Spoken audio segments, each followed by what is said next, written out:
Olá, amigos, aqui estamos, mais um Momento Redenção, aproveitando esse espaço que a nossa casa nos oferece, a fim de que possamos refletir um pouco mais sobre os ensinamentos que a doutrina espírita nos traz acerca da nossa realidade existencial e com esses ensinamentos possamos alavancar o progresso que viemos buscar aqui na Terra, nessa atual existência. Hoje vamos abordar o tema: por que devemos adorar a Deus? Para reger o universo no campo da vida espiritual, Deus instituiu leis que contêm um conjunto de princípios que devem ser seguidos por todas as suas criaturas, a fim de que elas possam alcançar a perfeição a que estão destinadas e, com ela, a felicidade completa e definitiva. São leis que tratam das relações do homem perante ele, o Criador, e perante seus semelhantes. São as chamadas leis morais. São leis que se encontram escritas na consciência de cada um e têm as mesmas características de seu Criador. São para sempre e imutáveis, posto que perfeitas. Deus não se engana e jamais teria necessidade de modificar alguma de suas leis para aperfeiçoá-la. Diferente do que acontece com as leis humanas. Estas precisam ser alteradas de tempos em tempos para serem adaptadas à realidade do momento, a realidade que o progresso civilizatório impõe. Uma coisa que, no momento, não é permitida pela lei humana, tempos depois deixa de ser recriminada, e vice-versa. Com as leis naturais, isso não acontece, porque são definitivas, perfeitas, desde que são criadas. Kardec dividiu essas leis em 10 partes, que se encontram na parte terceira de O Livro dos Espíritos. Abrange, então, todas as circunstâncias essenciais da vida. E a primeira delas, segundo essa divisão, é a lei de adoração. No sentido comum do termo, adorar é ter veneração por alguém ou por alguma coisa, é ter grande apreço, é reverenciar, amando de maneira extrema e apaixonada, é idolatrar. No sentido espiritual, os espíritos ensinam que a adoração consiste na elevação do pensamento ao Criador. Pela adoração, o homem se aproxima de Deus em espírito, une sua mente à mente divina, diretamente, sem necessidade de intermediários, sem necessidade da interveniência do sacerdócio, de pastores. Nossa comunicação com o Criador é feita diretamente, como nós dissemos, mente a mente, sem que precisemos de intermediário para tanto. A adoração é um sentimento inato, ou seja, o homem traz consigo esse sentimento desde criado. Não é resultado de um ensino de natureza moral, nem de um ensino de natureza religiosa. É como o sentimento da existência de Deus, que não é fruto de educação religiosa, nem de educação moral, e nem de ideias adquiridas. Se assim fosse, não seria universal esse sentimento. Não existiria, senão, naqueles que houvessem recebido esse ensinamento, conforme se dá com as noções das ciências terrenas. Não existiria, por exemplo, nos povos selvagens, que jamais receberam ensinamento de qualquer natureza. No entanto, eles sentem a existência de Deus, eles o adoram, ao seu modo, é certo, de acordo com a sua cultura, como fazem os povos civilizados. Consciente de sua fraqueza, o homem é levado instintivamente a adorar aquele que o criou, aquele que pode protegê-lo durante a sua existência. Então, sendo um sentimento inato no homem, não há povos que sejam inteiramente ateus, sem sentimento da existência de Deus, e que não pratiquem a adoração. Todos compreendem que há um ente supremo, há uma entidade onipresente, onipotente, criador de todas as coisas e que comanda o universo. A adoração é, pois, uma lei natural, e cada povo, cada religião, cada homem a pratica conforme os meios de que dispõe. Adoram o Criador conforme a compreensão que possuem acerca dele e de suas leis.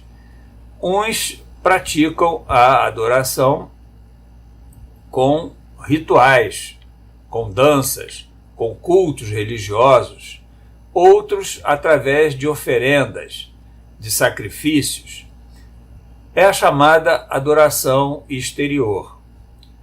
A verdadeira adoração, porém, ela não precisa de manifestações externas. É a que vem do coração, que se manifesta pela força do pensamento, sem necessidade de práticas externas. Os espíritos explicam que os que adoram a divindade, adotando práticas exteriores, assim o fazem porque desconhecem a força do pensamento, por não saberem que basta utilizar essa força para chegarem ao Criador. Mas, embora desnecessária, a adoração exterior também pode ser útil. Não se está dizendo aqui que seja uma prática inútil, desde que não se limite a atos externos, nem que seja praticada sem um sentimento sincero, um sentimento espontâneo de admiração à divindade. Se praticada apenas para aparentar um sentimento que na verdade não existe e que muitas vezes até contradiz a postura de vida adotada por quem a pratique, ao invés de agradar a Deus, a adoração desse modo praticada torna-se um mal, pois o desagrada. Há também os que se entregam a uma vida contemplativa, nada fazendo além de se dedicar a adorar o Criador. Não fazem o bem, nem fazem o mal, e somente se dedicam a pensar no Criador. Os que optam por esse modo de vida, ao contrário do que imaginam, não agradam a Deus. Os espíritos ensinam que não fazer o bem já é um mal. Deus quer que o homem pense nele, mas não quer que sua existência se limite a isso. Impôs ao homem deveres a serem atendidos na terra, que são necessários ao progresso que buscam realizar. Por isso há encarnação na vida corporal. Assim, quem passa todo o tempo em meditação e na contemplação, adorando o Criador, não o agrada e nenhum mérito tem perante ele.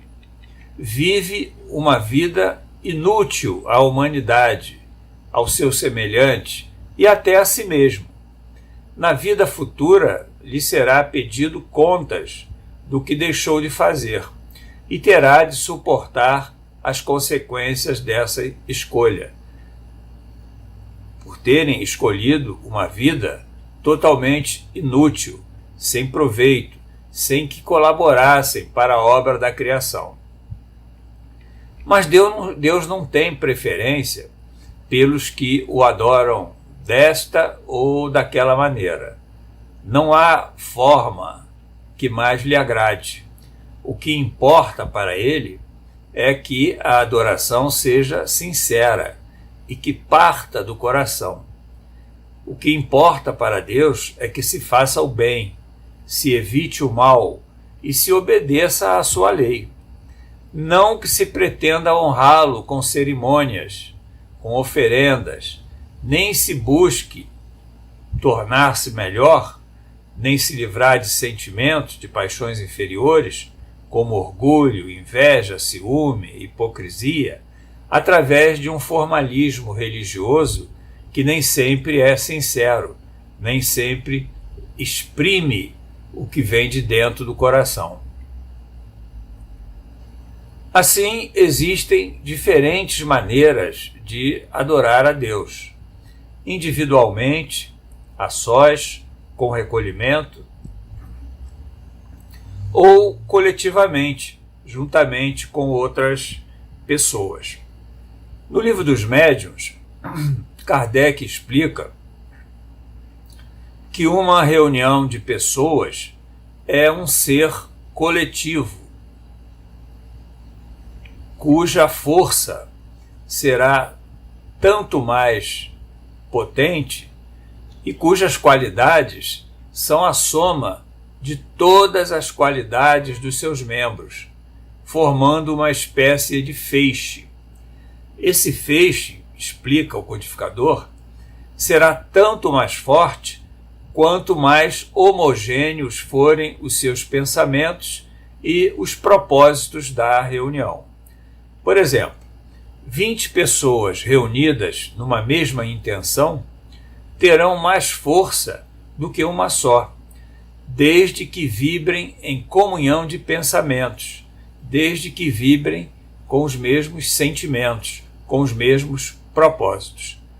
Quando reunidas para adorarem o Criador, tornam a adoração mais forte, alcançando o Criador com mais fervor. Mas isto não significa que a adoração praticada individualmente, em particular, seja menos valiosa e agrade menos a Deus. Cada um deve adorá-lo pensando nele e externando com sinceridade seus sentimentos.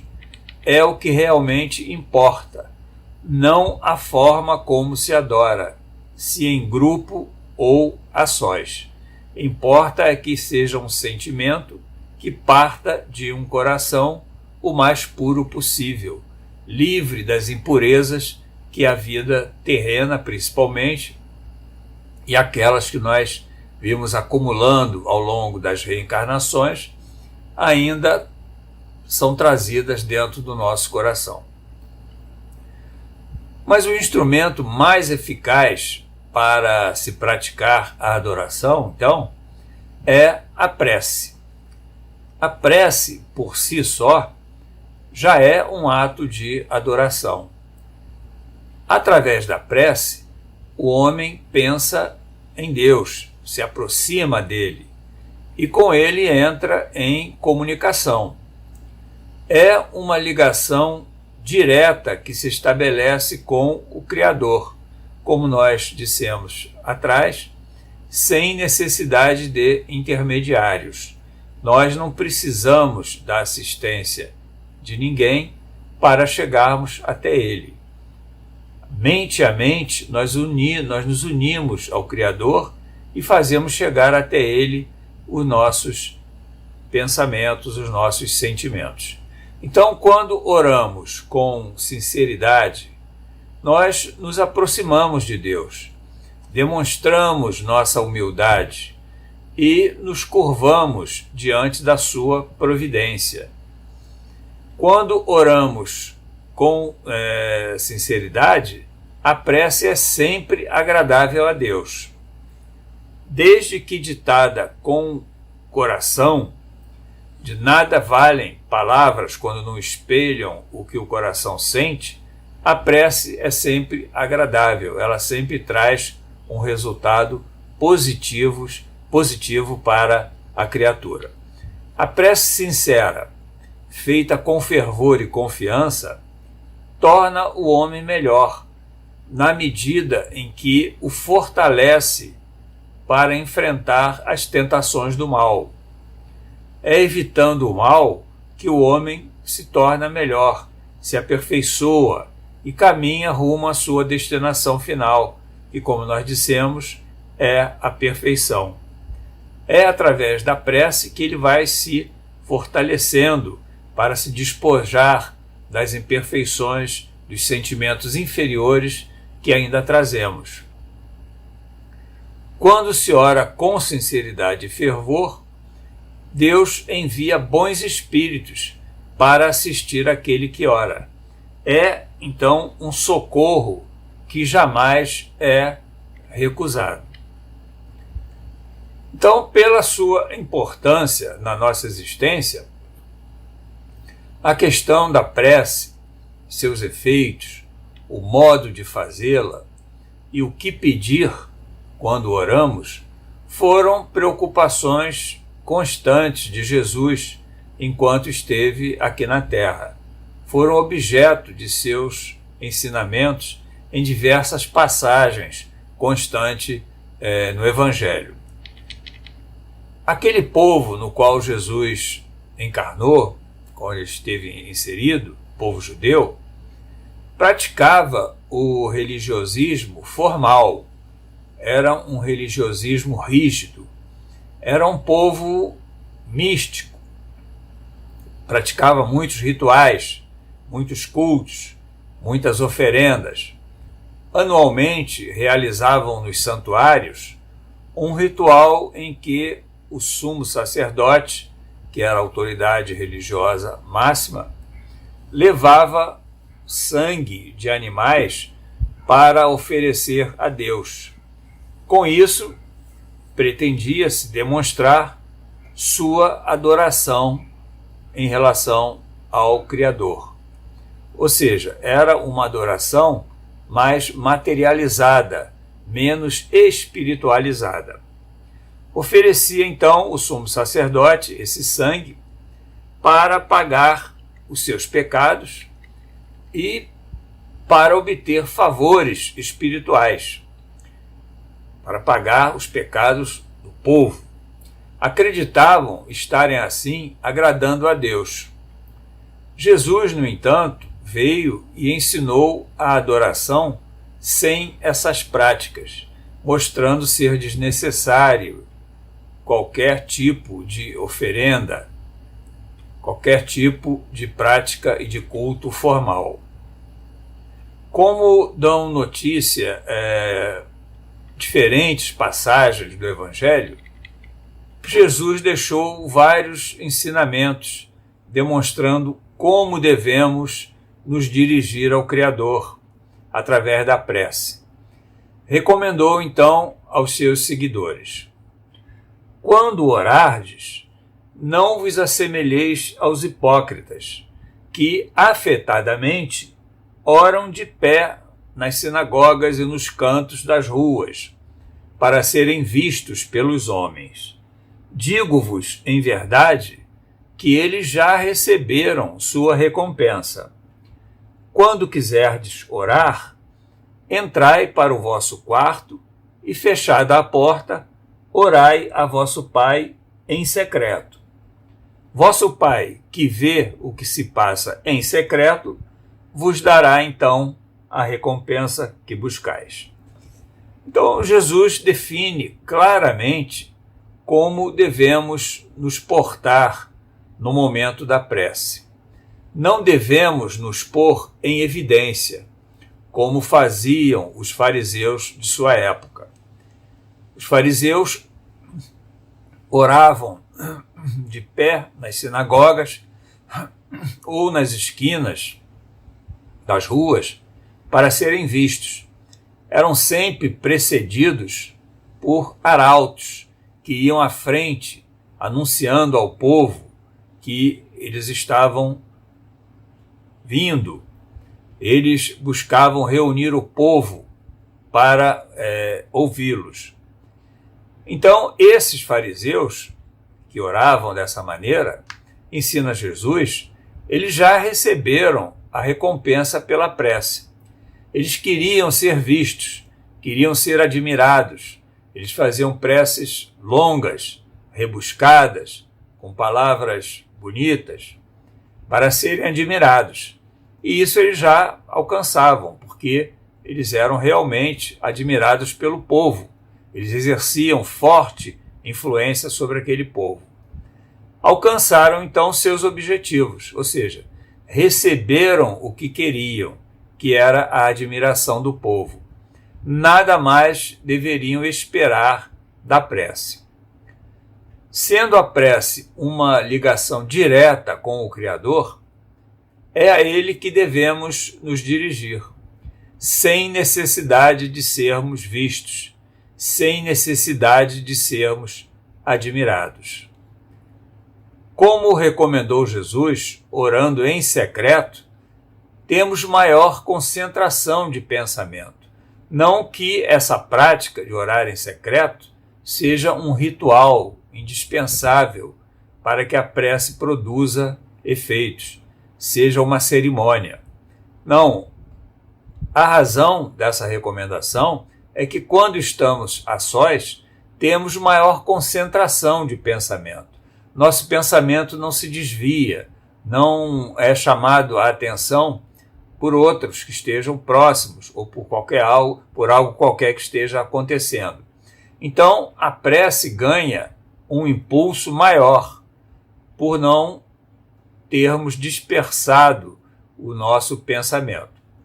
Mas isso não significa que a prece feita em público, num templo, por exemplo, não tenha valor, que não produza efeito.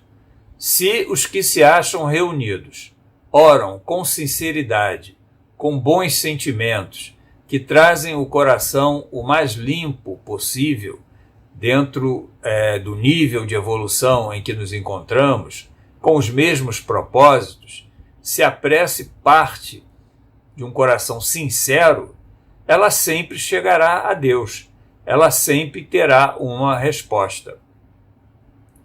Como eu disse, a recomendação de orar em secreto não se trata de um ritual, apenas objetiva que nós não dispersemos o nosso pensamento quando estamos nos dirigindo ao Criador. Ainda orientando sobre o modo como devemos orar, Jesus recomenda que também não devemos pedir muitas coisas. Diz ele, não cuideis de pedir nas vossas preces como fazem os pagãos, os quais imaginam que pela multiplicidade de palavras é que serão atendidos. Não vos torneis semelhantes a eles, porque vosso Pai, que está nos céus, sabe do que tendes necessidade, antes que lhes peçais.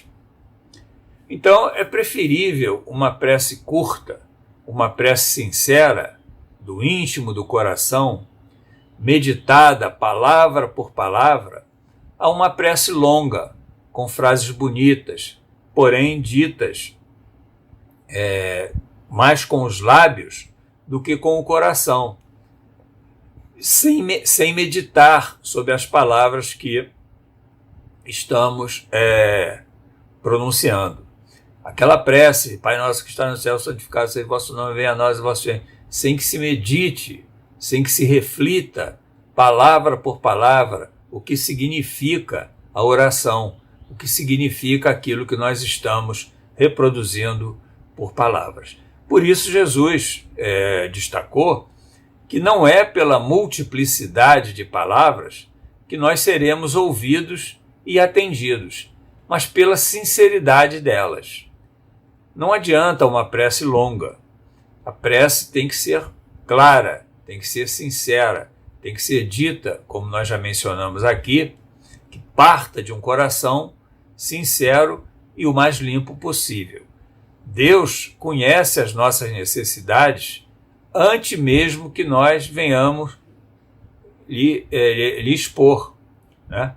Basta expormos nossas necessidades com simplicidade, com fervor, com confiança, para que a nossa rogativa chegue até Ele e seremos então atendidos na medida do que for melhor para nós. E isso também é muito importante, porque muitas das vezes nós pedimos algo que não será bom para nós, que não trará um resultado positivo para o nosso crescimento. E aí não somos atendidos naquilo em que pleiteamos. E muitas das vezes vem a descrença, vem o ceticismo, achamos que Deus não nos atendeu, que Deus não nos ouviu, quando se nós tivéssemos sido atendidos naquele pedido, aquilo poderia nos trazer uma situação prejudicial à nossa evolução. E então Deus não nos atende, Ele evita atender aquele pedido porque sabe que aquilo nos será negativo, aquilo atrasará o nosso crescimento. Jesus ensina ainda que a prece deve partir de um coração puro, de um coração limpo, um coração que não contenha maus pensamentos, nem sentimentos inferiores, como mágoa, ressentimento, desejos de vingança. Por isso, ele deixou também aos seus seguidores essa recomendação. Quando vos aprestardes para orar, se tiverdes qualquer coisa contra o teu irmão, perdoai-lhe, a fim de que vosso Pai que está no céu também vos perdoe os vossos pecados. Se não perdoardes, vosso Pai que está nos céus também não vos perdoará os pecados. Está no Evangelho de Marcos.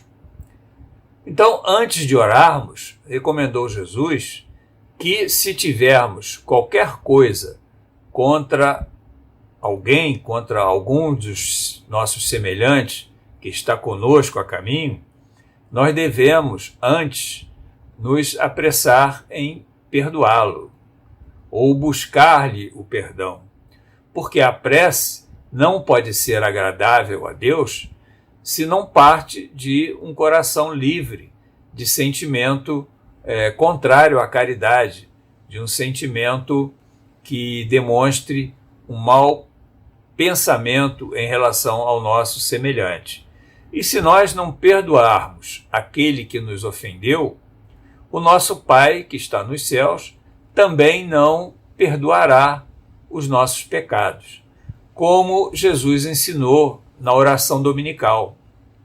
Rogar ao Pai Celestial que perdoe as nossas dívidas, assim como nós perdoamos os nossos devedores. Então, aí está o motivo maior para nós perdoarmos o erro do próximo. É que também precisamos de perdão. E o Pai usará do perdão conosco conforme o utilizamos com o nosso semelhante. Então, o perdão de Deus para com as nossas faltas é consequência do perdão que praticamos em relação ao nosso próximo. É inútil pedir a Deus que nos perdoe, que perdoe os nossos erros, se nós não perdoamos os erros do próximo, se dele ainda guardamos rancor e, pior ainda, se guardamos desejos de vingança. Assim, não conseguiremos obter o perdão do Pai Celestial.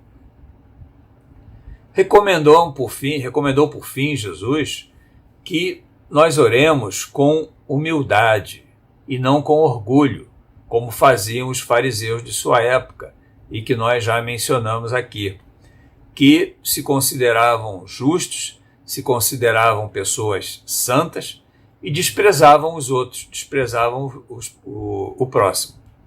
E para exemplificar esse ensinamento, Jesus contou uma parábola intitulada a parábola do fariseu e do publicano. Conta a parábola.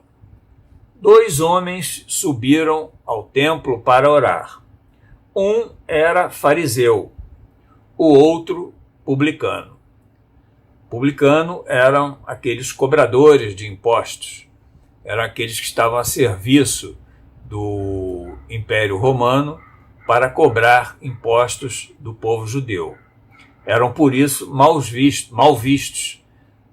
Os judeus não gostavam dos publicanos, porque viam neles um adversário, um inimigo, né, que estava sempre disposto de lhes tomar alguma parte da riqueza, né?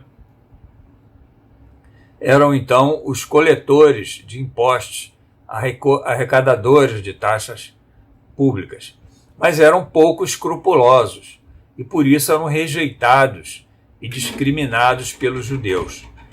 Os impostos eram o que os judeus menos toleravam da dominação romana e o que mais irritação causava. Então a gente vê que desde aquela época ninguém gosta de imposto, né? Então o fariseu, conservando-se de pé, orava assim consigo mesmo: Meu Deus, rendo-vos graças por não ser como os outros homens, que são ladrões, injustos e adúlteros, nem mesmo como esse publicano, disse dirigindo-se ao publicano que estava também no templo.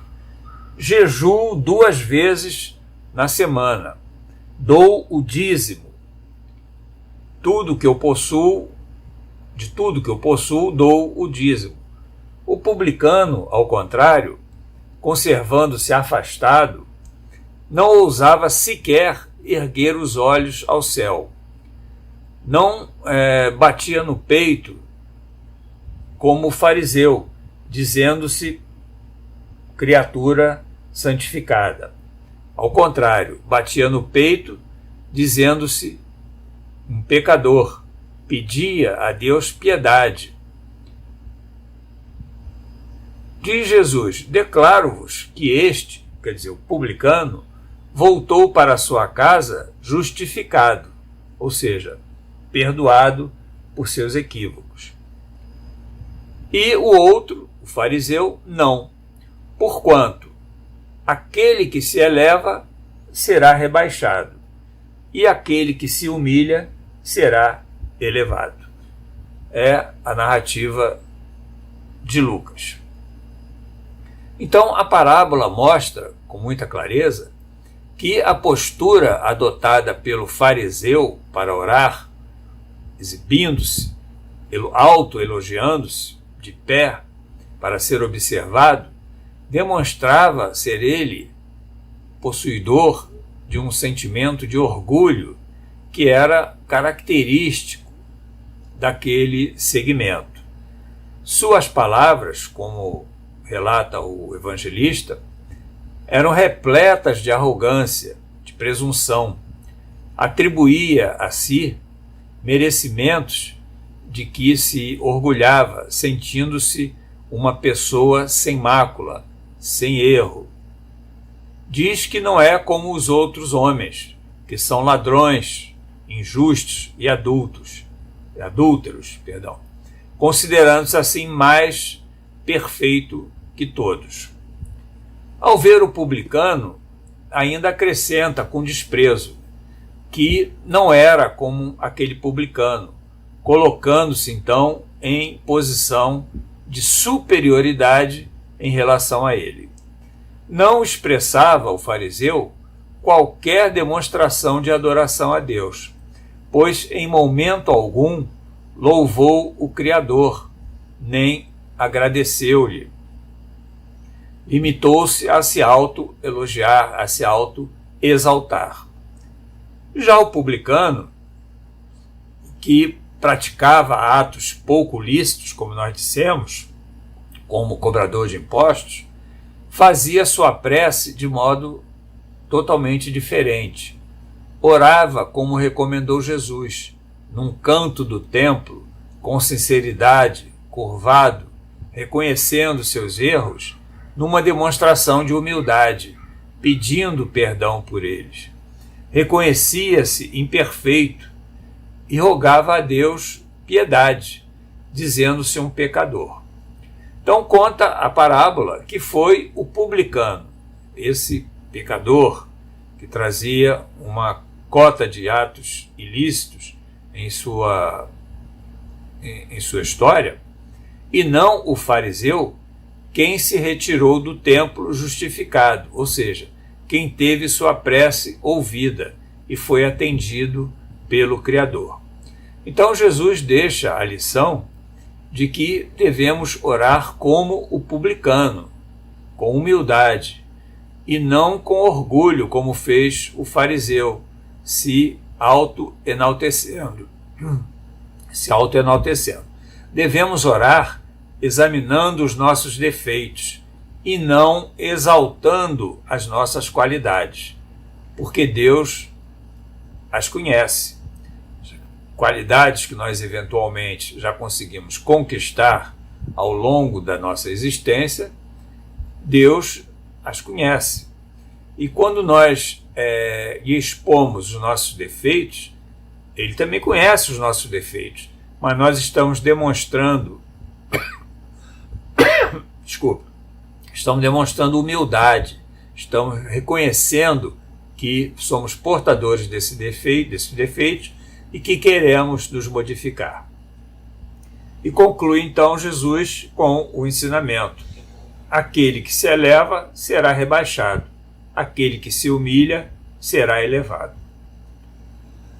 Então, concluindo o estudo desse tema, nós podemos resumir que a adoração a Deus é uma lei natural, indispensável ao nosso crescimento, ao nosso progresso, a que nós devemos atender para impulsionar a nossa evolução. Deve ser feita através de uma prece sincera, sem afetação, sem nos colocarmos em evidência, sem nos autoelogiarmos. Deve ser feita com humildade e não com orgulho. A prece não deve ser longa, pois não é pela multiplicidade das palavras que demonstraremos nossa adoração ao Criador. Deve ser uma prece sincera, com palavras e sentimentos que parta de um coração livre das impurezas e não dos lábios, refletindo o significado de cada palavra que dirigimos ao Criador. Então, a adoração é uma das leis naturais que o Criador nos impõe para que nós possamos alcançar o aperfeiçoamento a que estamos destinados. Era isso que nós tínhamos sobre o tema. Queríamos agradecer muito a companhia de todos durante o estudo e vamos aguardar uma próxima oportunidade, se Deus quiser. Muita paz a todos.